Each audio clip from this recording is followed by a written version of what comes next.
बच्चों party, this is Vaishnavi Rathore. Welcome to this amazing channel. आज के इस वीडियो में हम बात करने वाले हैं एसिड्स के बारे में। एसिड बेसिस एंड सॉल्ट हमने प्रीवियस वीडियो से स्टार्ट किया था, जिसमें हमने थोड़ा सा इंट्रोडक्शन देखा था एसिड बेसिस और इंडिकेटर को तो बहुत अच्छे से डिस्कस किया था। सबसे पहले आपको रिकैप करा देते हैं कि भाई जो एसिड्स होते हैं वो कैसे होते हैं, सावर इन टेस्ट होते हैं। सबसे पहले भाई एसिड केमिकल सब्सटेंस होते हैं। Acids are those chemical substances which are sour in taste। बोलो तो खट्टे होते हैं टेस्ट में, ठीक है। और हमने क्या बात की थी कि जो एसिड्स होते हैं वो ब्लू लिटमस को रेड लिटमस में कन्वर्ट करते हैं। नाउ लिटमस क्या होता है? लिटमस एक टाइप का इंडिकेटर होता है। इंडिकेटर्स क्या होते हैं? इंडिकेटर्स ऐसे सब्सटेंस होते हैं जो हमें बताते हैं कि भाई कौन सा सब्सटेंस आपका एसिड है एंड कौन सा बेस है, ठीक है। इन सब के बारे में हमने बात की थी। बेसिस को हम नेक्स्ट वीडियो में कवर करेंगे, ठीक है। तो एसिड के अभी हमें इतना पता है कि एसिड्स जो होते हैं वो कैसे होते हैं, खट्टे होते हैं भाई। लेमन जो होता है आपका खट्टा होता है। लेमन को जरा कट करो नाइफ से और फिर खा के देखो कैसा लगेगा, खट्टा लगेगा, राइट। तो एसिड, उसमें एसिड प्रेजेंट होता है, कौन सा? सिट्रिक एसिड, ठीक है। तो ये जो होते हैं they are sour in taste, fine. और ये क्या करते हैं, ब्लू लिटमस को रेड लिटमस में कन्वर्ट करते हैं। क्लियर? ये मैं आपको प्रीवियस क्लास का रिकैप दे रही हूँ। ब्लू लिटमस को रेड लिटमस में कन्वर्ट करते हैं। और भाई आपको ये पता होना चाहिए कि ये बहुत ज़्यादा करोसिव इन नेचर होते हैं, मतलब कि बहुत खतरनाक होते हैं एसिड्स। तो एसिड से पंगा लेना मत, ठीक है, समझ रहे हो। और ये भाई क्या होते हैं, they are corrosive in nature, they are corrosive in nature. अगर आप इनके कांटेक्ट में आ गए तो क्या होगा, आप जल सकते हो, मतलब बहुत खतरनाक होते हैं ना। सेकेंड चीज़ ये है कि भाई अगर रूम टेम्परेचर पे बात की जाए तो रूम टेम्परेचर पे ये जो होते हैं ये सॉलिड या फिर लिक्विड स्टेट में प्रेजेंट होते हैं। किसमें? सॉलिड या लिक्विड स्टेट में। Clear? At room temperature, at room temperature, short में लिख रही हूं, दे आर सॉलिड और liquid in state. Clear? Very nice. ये पॉइंट आपको क्लियर होने चाहिए क्योंकि बहुत इंपॉर्टेंट पॉइंट्स हैं एसिड के बारे में। अगर आपको लिखने को आ जाएगा तो आप इसी तरह से लिखेंगे, ठीक है। एग्जाम्पल्स की बात कर ली जाए भाई तो citric acid, malic acid, hydrochloric acid, hydrochloric acid, है ना। क्लियर हो रहा है ये चीज आपको कि भाई आपके ये एसिड की जनरल प्रॉपर्टीज हैं। अभी तो बहुत अच्छे से बहुत डिटेल में डिस्कस करने वाले हैं। अभी के लिए आपको इतना क्लियर होना चाहिए, ठीक है। अब बात करते हैं हम लोग कुछ उसकी टाइप्स के बारे में कि हम डिफरेंट कंडीशन में एसिड को डिफरेंट टाइप्स में क्लासीफाई करते हैं। लेकिन उससे पहले आप एक बार इसका स्क्रीनशॉट ले लो, फिर हम टाइप्स के बारे में बात करते हैं। ओके, फटाफट से ले लो। नाउ बच्चा पार्टी, अब हम देखते हैं एसिड्स का क्लासिफिकेशन। तो देखो स्टूडेंट, डिपेंडिंग ऑन स्ट्रेंथ, देखो हम बहुत सारे क्राइटेरियाज हैं जिसके बेसिस पे हम एसिड्स को क्लासिफाई करते हैं। तो सबसे पहले डिपेंडिंग ऑन स्ट्रेंथ, स्ट्रेंथ के बेसिस पे। अब स्ट्रेंथ क्या होता है पहले इसको समझो जरा। स्ट्रेंथ बोले तो जब भी आप एसिड को, किसी भी एसिड को वाटर में जब आप डिसॉल्व करते हो ना, तो वो H पॉजिटिव आयन को रिलीज करता है। किसको रिलीज करता है? H पॉजिटिव आयन को रिलीज करता है। अगर उसने क्या किया, किसी भी एसिड ने, लेट्स से एसिड है कोई, ये ए नाम का कोई एसिड है, ठीक है। अगर इस एसिड को तुमने वाटर में डिसॉल्व किया और इसने जितने भी इसके पास H पॉजिटिव आयन थे, उसने अगर वो सारे H पॉजिटिव आयन रिलीज कर दिए ना, तो वो एसिड कैसा होगा पता है? स्ट्रॉन्ग एसिड होगा। पहले स्ट्रेंथ समझ में आना चाहिए। स्ट्रेंथ ऑफ एसिड बोले तो जब भी आप एसिड को डिसॉल्व करते हो वाटर में तो वो H पॉजिटिव आयन रिलीज करता है। अब हो सकता है वो कम रिलीज करे या ये हो सकता है कि वो ज़्यादा रिलीज करे। अगर कोई भी एसिड मैक्सिमम अमाउंट में हाइड्रोनियम आयन बोले तो H पॉजिटिव आयन को रिलीज करता है तो वो कैसा एसिड होगा? स्ट्रॉन्ग एसिड होगा। और अगर इस ए एसिड ने क्या किया, पूरे अपने जितने भी इसके पास H पॉजिटिव आयन थे, लेट्स से इसके पास 3H पॉजिटिव आयन थे और इसने तीनों के तीनों रिलीज कर दिए, तो इसका मतलब क्या हो गया? ये स्ट्रॉन्ग एसिड हो गया। समझे? अब इसका कुछ उल्टा हो सकता है कि भाई आपने लेट्स से बी नाम का एसिड लिया और इसके पास थे 4H पॉजिटिव आयन। कितने थे? 4H पॉजिटिव आयन थे, लेकिन इसने सिर्फ और सिर्फ वाटर में जब डिसॉल्व किया गया सिर्फ 2H पॉजिटिव आयन को रिलीज किया, 2H पॉजिटिव आयन को रिलीज किया, बाकी अपने पास 2 रख लिए। तो बच्चा पार्टी ये जो एसिड होगा इसको आप वीक एसिड बोल दोगे। समझे? स्ट्रॉन्ग एसिड और वीक एसिड क्या होता है? स्ट्रेंथ की डेफिनेशन समझ में आनी चाहिए। सबसे पहले जितना ज़्यादा डिसोसिएशन होगा एसिड का वाटर में उतना ही ज़्यादा वो आपका एसिड कैसा होगा? स्ट्रॉन्ग होगा। और अगर कम होगा तो वो वीक होगा।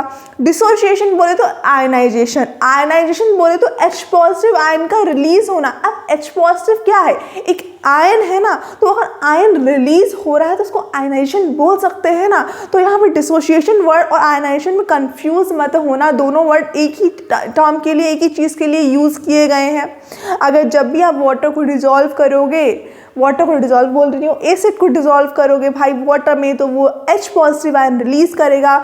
जितना ज़्यादा डिसोसिएशन होगा वो उसकी स्ट्रेंथ को बताएगा। ज़्यादा डिसोसिएशन होगा तो वो स्ट्रॉन्ग हो जाएगा क्योंकि उसकी स्ट्रेंथ ज़्यादा हो जाएगी। और अगर कम रिलीज कर रहा है ना तो वो कैसा होगा? वीक होगा। समझे? आप देखो स्टूडेंट, एग्जाम्पल के लिए आप ले सकते हो HCl, स्ट्रॉन्ग एसिड, ठीक है ना। H2SO4 क्या है? वीक। वीक क्यों बोल रही हो? स्ट्रॉन्ग एसिड है ना भाई। ये जब वाटर में डिसॉल्व होंगे ना तो ये अपना 100% डिसोसिएशन दिखाएंगे। 100% डिसोसिएशन दिखाने का मतलब क्या हो गया कि ये सारे H पॉजिटिव आयन को रिलीज कर देंगे वाटर में। जैसे ही आप इनको वाटर में आप डिसॉल्व करोगे ये सारे H पॉजिटिव आयन रिलीज कर देंगे। बोले तुम जाओ जाओ, मैंने तुम्हें छोड़ दिया, ठीक है ना। तो अब H पॉजिटिव आयन बने कैसे? इसका एक इलेक्ट्रॉन को ले लेगा। समझ रहे हो ना? जब बेचारे देखो हाइड्रोजन के बारे में बात करते हैं तो इसका क्या होता है? ये न्यूक्लियस बेचारे का, समझ, ये न्यूक्लियस, ठीक, मैंने इसे बना दिया। और ये है इसकी सेल। कितने इलेक्ट्रॉन प्रेजेंट होते हैं जरा बता दो मुझे? एक इलेक्ट्रॉन प्रेजेंट होता है, राइट। अब वो भी चला गया तो बेचारे पे H पॉजिटिव आ गया। ये नॉर्मल हाइड्रोजन की कहानी मैंने बताई है आपको, ठीक है। समझ रहे हो इस चीज़ को? क्लियर हो गया? तो देखो स्टूडेंट, क्या मैं बोल रही थी, हाँ, अगर आपके जो इसमें स्ट्रॉन्ग एसिड्स होते हैं ये पूरे हाइड्रोजन को, हाइड्रोनियम आयन को रिलीज कर देते हैं, और वीक एसिड जो होते हैं वो भैया वो बोलते हैं हमसे ना हो पाएगा, हम कुछ क्या करेंगे, अपने हाइड्रोजन अपने पास रखें, कंजूस है ना, पूरा दान भी ज़्यादा नहीं बनते हैं, ठीक है। तो वीक एसिड क्लियर हो गया, स्ट्रॉन्ग एसिड क्लियर हो गया आपको, वेरी नाइस। मैम एग्जाम्पल भी तो बता दो, राइट, एग्जाम्पल भी तो बता दो। कार्बोक्सिलिक एसिड ले सकते हो, ऑक्सैलिक एसिड ले सकते हो आप। ऑक्सैलिक एसिड का फॉर्मूला क्या होता है? कुछ इस प्रकार होता है। ऑक्सैलिक एसिड एग्जैक्टली ये एक वन काइंड ऑफ क्या है, वीक एसिड है। एसिट्रिक एसिड ले सकते हो आप, ठीक है ना। आप कोई भी एसिड ले सकते हो, जैसे कि आप कैसे मैं भूल रही हूँ, सिट्रिक एसिड ले सकते हो, मैलिक एसिड ले सकते हो, कोई भी एसिड ले लो, ये सारे वीक एसिड हैं, ठीक है। अब बात करते हैं depending on source. Depending on source में हम क्लासीफाई करते हैं दो टाइप है। सोर्स बोले तो कहाँ से ये ऑब्टेन हो रहे हैं, क्या हमें नेचर से ऑब्टेन हो रहा है, क्या हम इन्हें खुद बना रहे हैं। तो डिपेंडिंग ऑन सोर्स भी हम एसिड को क्लासीफाई कर देते हैं। First is your organic acid and second is your inorganic acid. Organic acid बोले तो ऐसे एसिड्स जो हमारे नेचर में प्रेजेंट होते हैं, ये नेचुरल एसिड्स होते हैं, इनको हमें बनाने की ज़रूरत नहीं होती है। इन एसिड्स को हम बेसिकली प्लांट्स और एनिमल्स से ऑब्टेन करते हैं, ठीक है ना। तो ये होते हैं आपके ऑर्गेनिक एसिड, नेचुरली इस नेचर में प्रेजेंट होते हैं। अब बात करते हैं इनऑर्गेनिक एसिड्स के बारे में। इनऑर्गेनिक एसिड्स बच्चा पार्टी ऐसे एसिड्स होते हैं जो हमारे नेचर में ऑब्टेन नहीं होते हैं, इनको हमें खुद ही बनाना पड़ता है। बोलो तो ये मैन मेड होते हैं, ये लेबोरेटरी में बनाए जाते हैं, ठीक है। इनको हम लोग मिनरल एसिड भी बोलते हैं। क्यों बोलते हैं? क्योंकि हम लोग क्या करते हैं, जो ह्यूमंस होते हैं वो मिनरल का यूज़ करके, जो कि इस अर्थ में प्रेजेंट होते हैं, उन मिनरल का यूज़ करके क्या करते हैं, इन एसिड्स का फॉर्मेशन करते हैं, ठीक है। तो ये मिनरल एसिड्स होते हैं। और जितने भी आपके मिनरल एसिड होते हैं ना, दे आर स्ट्रॉन्ग एसिड, सारे के सारे। एक एक्सेप्शन है कार्बोनिक एसिड का, बाकी सारे के सारे क्या है, आपके स्ट्रॉन्ग एसिड है। मिनरल एसिड के बारे में बात कर रही हूँ, ठीक है ना। और जो आपके ऑर्गेनिक एसिड होते हैं, दे आर एडिबल। एडिबल बोले तो जिसको हम लोग खा सकते हैं, ठीक है ना। तो भाई ये जो होते हैं ये एसिड वे वीक एसिड होते हैं। एसिड तो खाते हैं ना, लेमन जो होता है सिट्रिक एसिड प्रेजेंट होता है, खाते हैं ना। क्यों नहीं, हमें ये करोसिव नेचर होते हैं सारे एसिड्स, तो क्यों नहीं होता है, क्योंकि वीक एसिड है ना, कोई टेंशन वाली बात नहीं है। वीक एसिड को हम खा सकते हैं, बट कभी भी स्ट्रॉन्ग एसिड को खाने की कोशिश मत करना, ठीक है। तो ऑर्गेनिक एसिड क्लियर हो गया। ऑर्गेनिक एसिड क्या होते हैं भाई, नेचर से ऑब्टेन होते हैं, ठीक है। इनऑर्गेनिक एसिड हम लोग खुद बनाते हैं, नेचुरली आपको नहीं मिलेंगे। और ये स्ट्रॉन्ग एसिड होते हैं, एक्सेप्शन कार्बोनिक एसिड का होता है। ऑर्गेनिक एसिड आपके सारे के सारे कैसे होते हैं, वीक एसिड होते हैं, और हम लोग खा सकते हैं, एनिमल प्लांट से ऑब्टेन होते हैं। क्लियर हो गया इतनी बात। अब बात करते हैं डिपेंडिंग ऑन कंसंट्रेशन। कंसंट्रेशन बोले तो अमाउंट, कितने अमाउंट में एसिड प्रेजेंट है। आपको यहाँ पर क्या कर लेना है, वाटर से कंपेयर किया जा रहा है कि अगर किसी भी सब्सटेंस में वाटर का कंसंट्रेशन कैसा है, ज़्यादा है। क्या बोला, वाटर का कंसंट्रेशन ज़्यादा है, एसिड का concentration as compare to water कम है, तो वो एसिड आपके डाइल्यूट एसिड होते हैं। समझ में आया? समझ में आया कि भाई आपके डाइल्यूट एसिड ऐसे एसिड्स होते हैं जिसका कंसंट्रेशन जो होता है एसिड का वो कम होता है, वाटर का ज़्यादा होता है, ठीक है।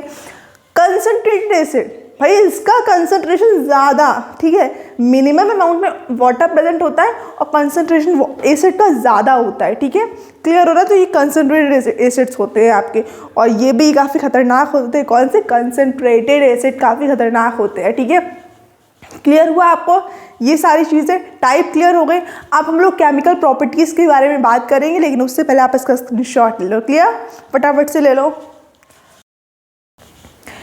नाउ बच्चे पार्टी, अब बात करते हैं केमिकल प्रॉपर्टीज़ की, जो कि इस चैप्टर का मोस्ट इम्पॉर्टेंट टॉपिक है।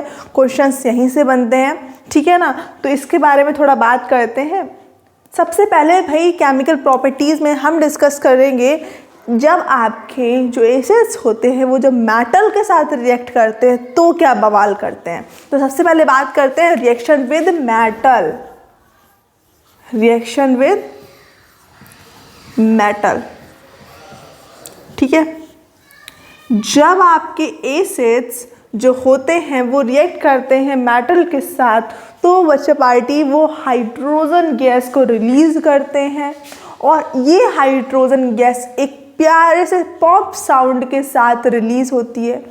अब ये जो पॉप साउंड होता है ये पता कैसे लगता है, उसकी एक एक्टिविटी आपकी एनसीईआरटी बुक में गिवन है, जो कि अभी मैं आपको एक्सप्लेन कर दूंगी, और उससे क्वेश्चंस भी आते हैं, तो उसको आपको पढ़ना है, ठीक है। आपकी एक्टिविटी गिवन है आपकी एनसीईआरटी बुक में। तो रिएक्शन विद मेटल में आप क्या करते हो, जब भी किसी एसिड की रिएक्शन करवाते हो किसी मेटल के साथ, ठीक है, देखते जाओ ज़रा इधर साइड, मेटल के साथ, तो सॉल्ट का फॉर्मेशन होता है। किसका फॉर्मेशन होता है? सॉल्ट का फॉर्मेशन होता है, प्लस हाइड्रोजन गैस लिबरेट होती है। हाइड्रोजन गैस लिबरेट होती है, इस चीज़ को याद रखो, हाइड्रोजन गैस लिबरेट होती है, ठीक है। अब इस हाइड्रोजन गैस हमें पता कैसे लगेगा हाइड्रोजन गैस है? हो सकता है कार्बन डाइऑक्साइड हो सकता है अदर कोई गैस हो सकता है ना ऐसा। तो हमें पता कैसे लगेगा कि हाइड्रोजन गैस ही है? तो उसके लिए हम कुछ एक्सपेरिमेंट परफॉर्म करते हैं, लेकिन अभी मैं आपके लिए एक स्टेटमेंट लिखना चाहती हूँ, वरना आप कहोगे मैम कुछ वैसा स्टेटमेंट तो कुछ लिखवाया ही नहीं, राइट। तो when acid react with metal, when acid react with metal,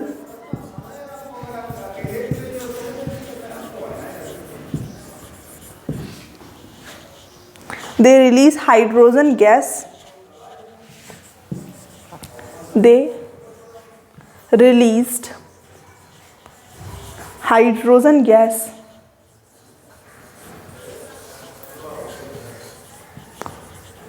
with pop sound, ठीक है।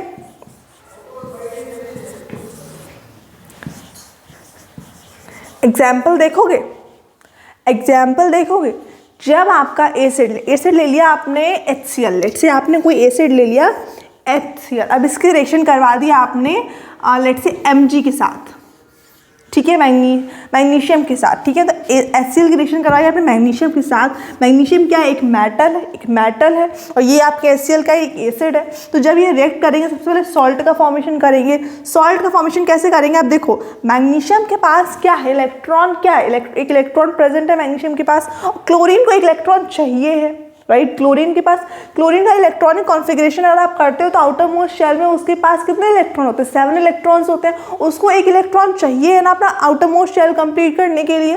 मैग्नीज के पास क्या होता है, इलेक्ट्रॉन, मैग्नीज के पास बेसिकली 2 इलेक्ट्रॉन्स होते हैं, राइट ना। तो 2 इलेक्ट्रॉन्स उसको निकालने होते हैं, तो इसके लिए क्या होगा, ये बनाएगा MgCl2। अब क्लोरीन के पास तो एक आपका खाली है, तो उसको 2 क्लोरीन चाहिए होंगे ना, तो ये बनाएगा MgCl2 इधर। समझो बात को, देखो एक क्लोरीन के पास सिर्फ 1 इलेक्ट्रॉन की कमी है। अब 2 इलेक्ट्रॉन तो वो रख नहीं सकता, इसलिए क्या करना पड़ेगा मैग्नीशियम को, मैग्नीशियम क्या करेगा, 2 क्लोरीन के साथ रिएक्ट करेगा, दोनों क्लोरीन को अपना अपना 1 इलेक्ट्रॉन दे देगा और बना लेगा MgCl2 यहाँ से। तो यहाँ से हमें एक चीज़ और पता लग रही है कि यहाँ पर क्या होंगे, 2 लग जाएगा, तभी तो 2 सेल प्रेजेंट होंगे यहाँ पर, ठीक है। और ये अब हाइड्रोजन क्या होगा, हाइड्रोजन गैस लिबरेट हो जाएगी। बची हुई हाइड्रोजन गैस क्या है, ये H2 की फॉर्म में लिबरेट हो जाएगी। तो ये आपके रिएक्शन बैलेंस है, देख लो 2 हाइड्रोजन इधर प्रेजेंट है, तो 2 हाइड्रोजन इधर प्रेजेंट है, Mg इधर है एक, तो Mg इधर भी एक है, 2 क्लोरीन इधर है तो 2 क्लोरीन इधर है। रिएक्शन आपकी बैलेंस है, क्लियर हो रहा है। ये क्या है, ये सॉल्ट बन गया आपका, और ये हाइड्रोजन गैस है जो कि पॉप साउंड से रिलीज हुई है। पॉप साउंड प्रोड्यूस किया है इसने, क्लियर हो गया। और भाई बाकी आपका क्लियर हो गया, ये आपका कंसनट्रेटेड एसिड है, कंसनट्रेटेड नहीं लेते हैं यहाँ पर, आपका डाइल्यूट एसिड लेते हैं, ठीक है, क्लियर हो गया। और अगर आप एग्जांपल देखना चाहते हो तो आपको देख सकते हो ZnH2SO4 ले लिया हमने, प्लस Zn ले लिया, इधर से बना रहे हैं ZnSO4 plus H2 gas liberate हो गई, क्लियर हो गया। तो इस तरह से आप कर सकते हो, बहुत सिंपल है, ठीक है। तो एसिड जब भी मेटल के साथ रिएक्ट करता है तो क्या बनाता है, सॉल्ट बनाता है, हाइड्रोजन गैस को लिबरेट करता है, ठीक है। अब आपकी NCERT बुक में जो एक्टिविटी गिवन है उसमें आपको क्या दिख रहा है, एक बॉइलिंग ट्यूब दिख रहा है, उस बॉइलिंग ट्यूब में क्या है, H2SO4 प्रेजेंट है, कुछ हमने जिंक ग्रैन्यूल्स डाले हैं। जब आप जिंक ग्रैन्यूल डालते हो, आप देखो एसिड है वहाँ H2SO4, जिंक क्या है, जिंक मेटल है, मेटल है ना जिंक। तो जब ये रिएक्शन हो रही है तो आप देखो कुछ बबल्स निकल रहे हैं, राइट। तो ये जो बबल्स हैं, अब ये जो यही तो आपके हाइड्रोजन गैस है जो लिबरेट हो रही है, लेकिन पता कैसे लगेगा, अब जो ग्लास रॉड लगी हुई है जो कनेक्ट कर रही है, उस बकेट टाइप की रखी हुई, बीकर रखा हुआ है बेसिकली, अब उसमें आप देखो तो जब उसमें आप एक कैंडल लिए कोई पर्सन है, ठीक है, कैंडल को वो जल रही है कैंडल बेसिकली, राइट। तो जब हाइड्रोजन गैस वहाँ से पास होती है, ऊपर जाती है, तो वो कैंडल जो है बेसिकली पॉप साउंड को प्रोड्यूस करती है, और थोड़ा स्पार्क भी जनरेट होता है। तो वहाँ से हमें पता लगता है कि हाइड्रोजन गैस ही है ये, क्योंकि हाइड्रोजन गैस ही होती है जो सिर्फ पॉप साउंड प्रोड्यूस करती है, बाकी कोई भी गैस ऐसा साउंड प्रोड्यूस नहीं करती है, ठीक है। तो इस तरह से हमें पता लग गया कि जब भी एसिड जब मेटल के साथ रिएक्ट करता है तो सॉल्ट बनाता है और हाइड्रोजन गैस को लिबरेट करता है, क्लियर हो गया। तो फटाफट से इसका स्क्रीनशॉट लो, देन फिर हम मूव करते हैं नेक्स्ट सेक्शन पर। नाउ बच्चे पार्टी, अब हम लोग देखते हैं जब आपके जो एसिड्स होते हैं वो रिएक्ट करते हैं मेटल कार्बोनेट के साथ या फिर मेटल हाइड्रोजन कार्बोनेट के साथ, तो वो क्या अपना रंग दिखाते हैं। तो देखो ज़रा यहाँ पर, व्हेन योर मेटल बोल रही हूँ, एसिड रिएक्ट करते हैं, रिएक्शन विद मेटल कार्बोनेट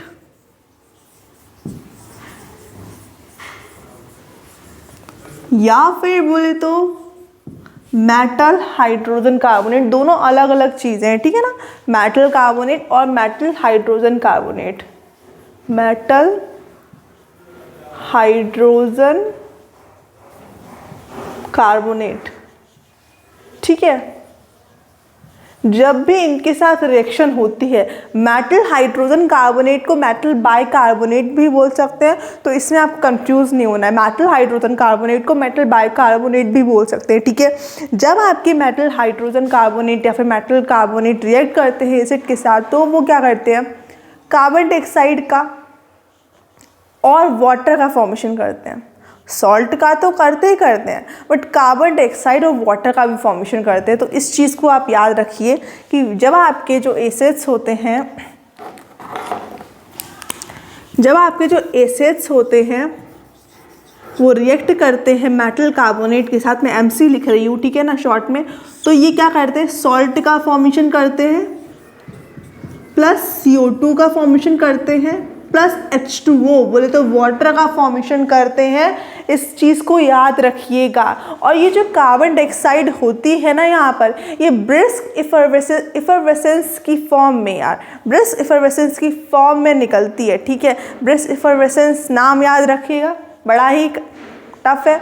तो ब्रिस्क इफरवेसेंस की फॉर्म में निकलती है। ब्रिस्क इफरवेसेंस बोले तो जब भी आप क्या करते हो, एसिड को जब भी रिएक्शन होती है, तो जो लिक्विड होता है उसमें बहुत तेज़ी से, बहुत रैपिडली आपकी जो कार्बन डाइऑक्साइड है वो बबल्स की फॉर्म में स्केप आउट होती है, बहुत तेज़ी से निकलती है। तो इसको बोलते हैं ब्रिस्क इफरवेसेंस। तो ब्रिस्क इफरवेसेंस की फॉर्म में आपकी CO2 जो है वो निकलती है, ब्रिस्क इफरवेसेंस, ठीक है।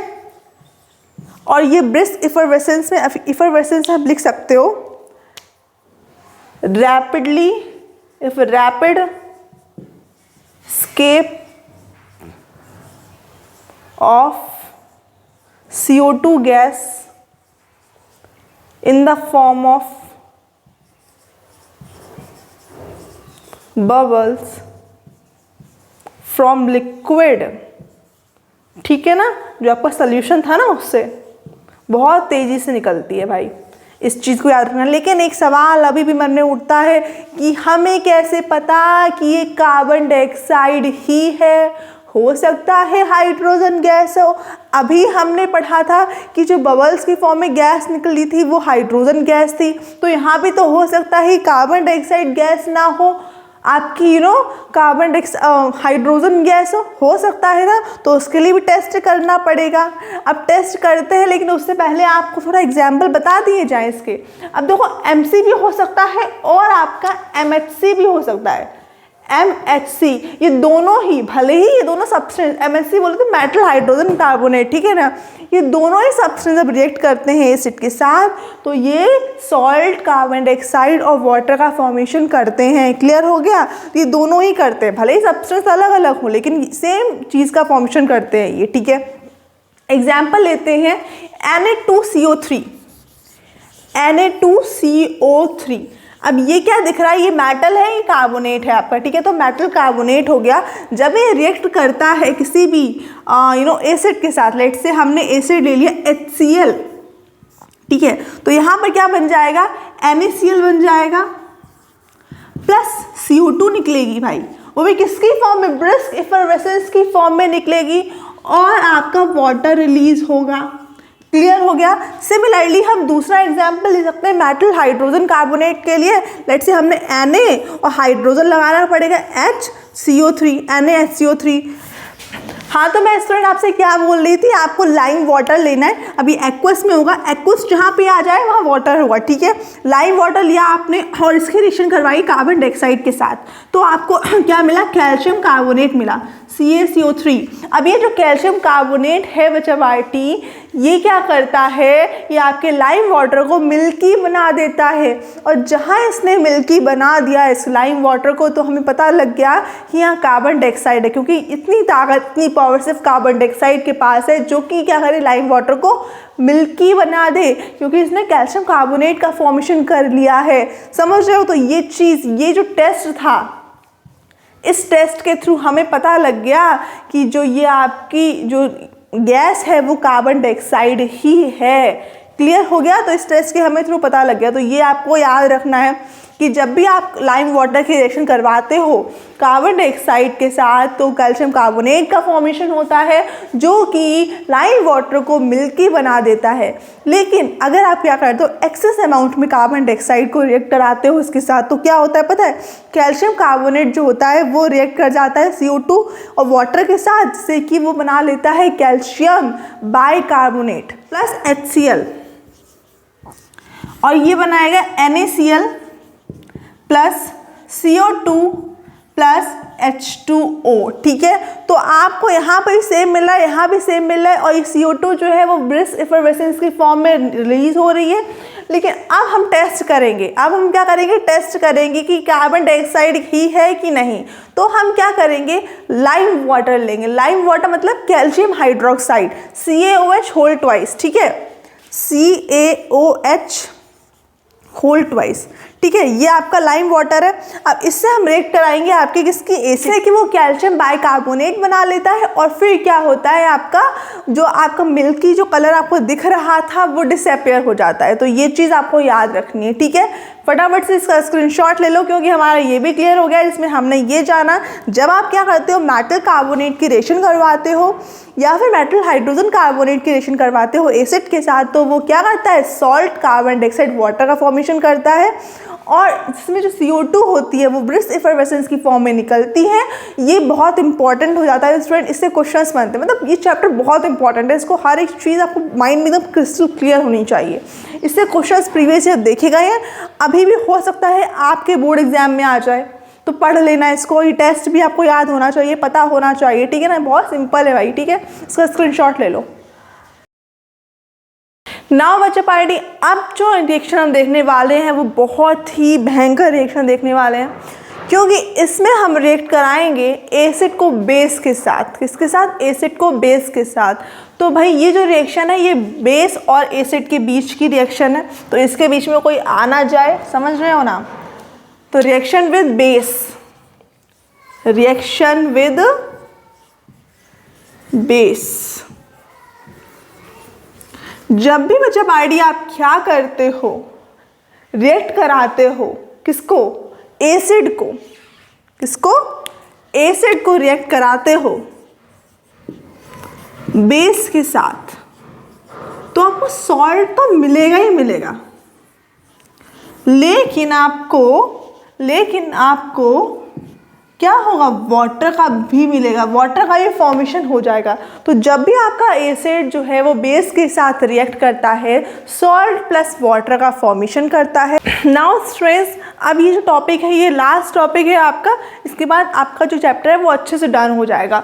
What do all acid have in common, क्या सारे एसिड में कॉमन होता है। ये मैंने आपको चैप्टर के वीडियो के स्टार्टिंग में बताया था कि सभी एसिड्स के पास H पॉजिटिव आयंस जो होते हैं वो सिमिलर होते हैं, वो कॉमन होते हैं, राइट। जब भी आप क्या करते हो, किसी भी एसिड को वाटर में डिसॉल्व करते हो तो वो H पॉजिटिव आयन रिलीज करता है। वही डेफिनेशन मैंने आपके यहाँ लिख भी दी है। An acid substance with dissociate, dissociate मतलब आयनाइज होना, ठीक है, और dissolving in water to produce hydrogen ion. ठीक है, हाइड्रोजन आयन प्रोड्यूस करता है जब वाटर में डिजॉल्व होता है। फॉर एग्जाम्पल अगर आपने HCl को वाटर में डिजॉल्व कर दिया तो वो H पॉजिटिव और Cl निगेटिव में रिलीज होगा।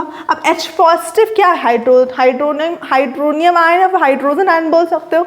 ठीक है, सिमिलरली आप H2SO4 ले लो, इसको आप करोगे अगर तो वो H2 नहीं 2H और प्लस SO4 निगेटिव में डिसोशिएट हो जाएगा। सिमिलरली आप HNO3 ले सकते हो, HNO3। ठीक है, ये H positive plus NO3 negative में डिसोशिएट हो जाएगी। सिमिलरली स्टूडेंट आपसे क्या बोल रही थी, जब आपका एसिड जो होता है वो बेस के साथ रिएक्ट करता है तो वो सॉल्ट प्लस वाटर का फॉर्मेशन करता है, फर्स्ट थिंग। दूसरी चीज़ आपको ये याद रखनी है, ये जो सॉल्ट होगा ये ना एसिडिक का करेक्टर रखेगा ना बेसिक रखेगा, ये न्यूट्रल सॉल्ट होगा, ठीक है। दैट्स वाई इस रिएक्शन को न्यूट्रलाइजेशन रिएक्शन भी बोलते हैं, क्योंकि एसिड और बेस ने एक दूसरे को न्यूट्रलाइज कर दिया है ना, एसिड बेस ने एक दूसरे के जो इफेक्ट है उसको कैंसिल आउट कर दिया। दैट्स वाई रिएक्शन जो हो गई वो न्यूट्रल हो गई, और इसीलिए इस रिएक्शन को बोला जाता है न्यूट्रलाइजेशन रिएक्शन। क्या बोला जाता है? Neutralisation reaction. न्यूट्रलाइजेशन रिएक्शन याद रखिएगा बच्चा पाड़ी, ठीक है। और इस रिएक्शन की डेफिनेशन लिखना चाहती हूँ, when acid and base react each other,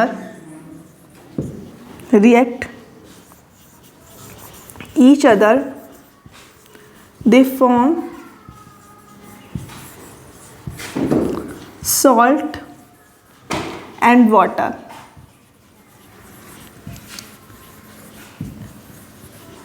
ठीक है, that's why this reaction is called neutralization reaction. Clear हो गया? तो फटाफट से इसका स्क्रीन, अच्छा एग्जाम्पल तो भी रह ही गई, राइट। एग्जाम्पल लिख सकते हो आप, एसिड ना कोई भी ले लो, लेट्स से मैंने HCl ले लिया, ठीक है, और बेस में आपने ले लिया NaOH, ठीक है, ये बेस है, ठीक है।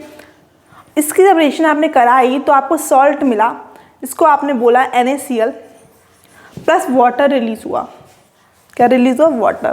दैट्स वाई ये जो रिएक्शन आपको दिख रही है ये क्या है? एक न्यूट्रलाइजेशन रिएक्शन है ये, क्योंकि एसिड और बेस के बीच की रिएक्शन है। क्लियर हो गया? फटाफट इसका स्क्रीनशॉट ले लो। नाउ स्टूडेंट्स, अब हम लोग देखते हैं जब आपके जो मेटल्स होते, एसिड्स होते हैं, जब वो मेटल ऑक्साइड के साथ रिएक्ट करते हैं तो किस चीज़ का फॉर्मेशन करते हैं। और शायद ये रिएक्शन जो है आपको चौंका सकती है। देखो जरा सा, reaction with metal oxide, reaction with metal oxide. Similarly आप मेटल हाइड्रोक्साइड के साथ भी करा सकते हो भाई, मेटल हाइड्रोक्साइड, ठीक है।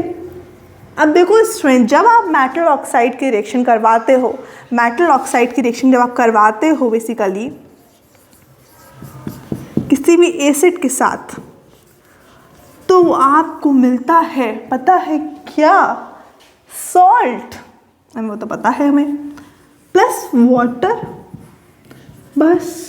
अरे मैम ये तो फिर न्यूट्रलाइजेशन रिएक्शन हो गई, इसमें भी तो आपको मिल रहा है सॉल्ट वाटर, राइट है ना। तो इसका मतलब समझे, आपको समझ दिमाग लगा पा रहे हो कि मेटल ऑक्साइड जो है ना वो थोड़ा बेसिक इन नेचर शो कर रहा है। अगर ये बेसिक इन नेचर शो नहीं करता ना बच्चा पार्टी, तो ये रिएक्शन होती ही नहीं, सॉल्ट प्लस वाटर का फॉर्मेशन होता ही नहीं। इसका मतलब कहीं ना कहीं ये जो मेटल ऑक्साइड है ये हो ना हो, ये बेसिक इन नेचर को शो करता है। और ये बात बिल्कुल करेक्ट है, 100% करेक्ट है। जो मेटल ऑक्साइड होता है वो बेसिक इन नेचर होता है। लिख लो जरा सा, बेसिक इन नेचर होता है। और दूसरी चीज़ आपको ये पता होनी चाहिए, आपको जो मेटल हाइड्रोक्साइड होता है ये भी सेम रिएक्शन करता है। जब भी मेटल हाइड्रोक्साइड रिएक्ट करेगा एसिड के साथ तो वो सॉल्ट प्लस वाटर का फॉर्मेशन करेगा, ठीक है। अब रिएक्शन के लिए, एग्जाम्पल के लिए आप लिख सकते हो कॉपर ऑक्साइड। जब भी आप इसके रिएक्शन करवाते हो किसी भी एसिड के साथ, लेट्स से HCl के साथ, जनरली आप यही एसिड लेते हो HCl, H2SO4, ठीक है ना, कॉमनली। तो ये क्या बनाता है?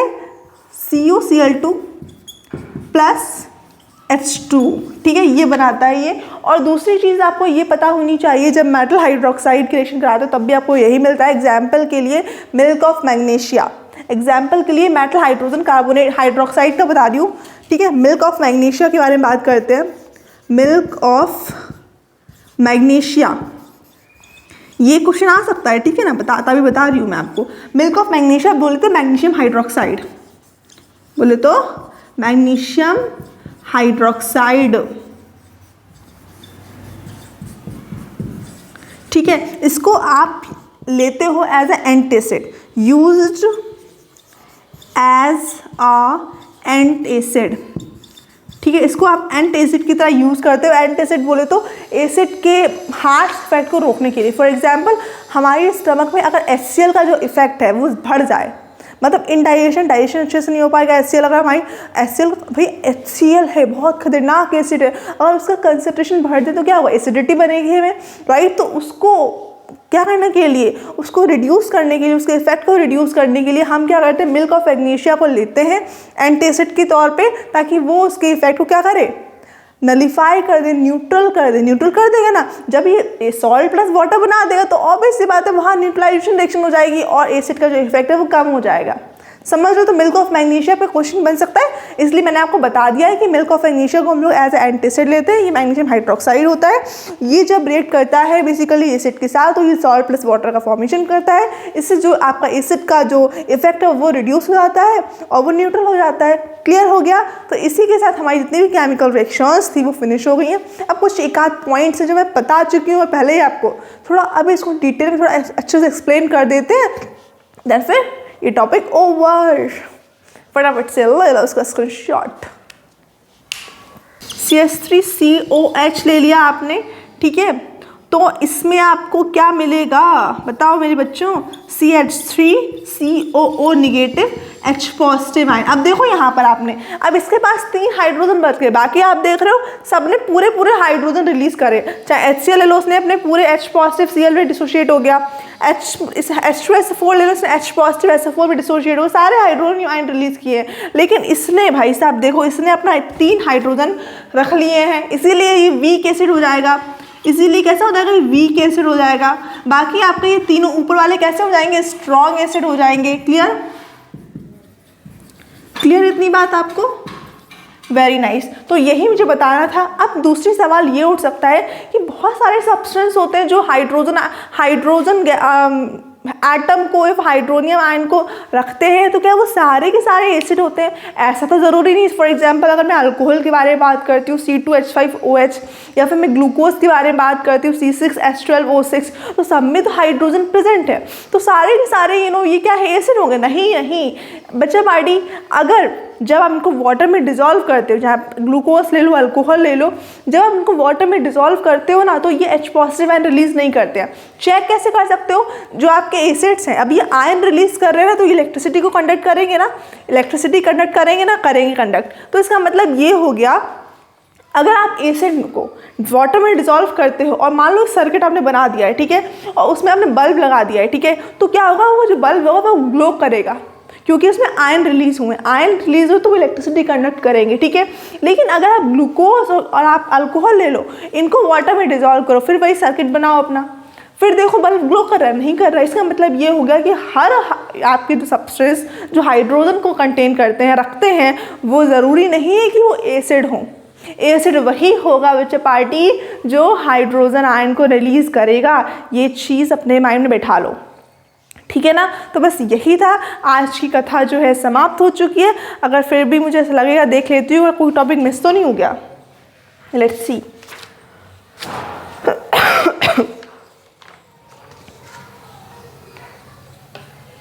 हाँ, एक पॉइंट ये भी है कि जो एसिड्स होते हैं वो एब्सेंस ऑफ वाटर, मतलब वाटर अगर प्रेजेंट नहीं है तो वो अपना जो बिहेवियर है वो नहीं शो करेंगे। फॉर एग्जांपल अगर मैं बात करती हूँ, आपने कोई भी एसिड ले लिया, सिंपल एसिड जिसमें वाटर नहीं प्रेजेंट है, ठीक है, लिटमस लिया आपने, उसको जब डिप किया, उसने पता है क्या, लिटमस उसने पता कोई चेंज नहीं किया, मतलब कि उसके कलर में कोई चेंजमेंट नहीं आया। चेंजमेंट तो आना चाहिए था ना, उसको रेड से ब्लू, अगर एसिड है तो ब्लू से रेड में होना चाहिए था चेंज, लेकिन नहीं हुआ। लेकिन तभी होगा जब लिटमस में चेंज, जब उसको वाटर प्लस आपका एसिड होगा। तो वाटर के एब्सेंस में ये अपना एसिडिक बिहेवियर शो नहीं करते हैं, ठीक है। इतनी बात थी, आज की कथा हुई समाप्त। Thank you so much for watching this video. अगर आपको अच्छा लगा है तो लाइक करें, कमेंट भी करें, एज वेल एज वीडियो को शेयर भी करें। Thank you so much.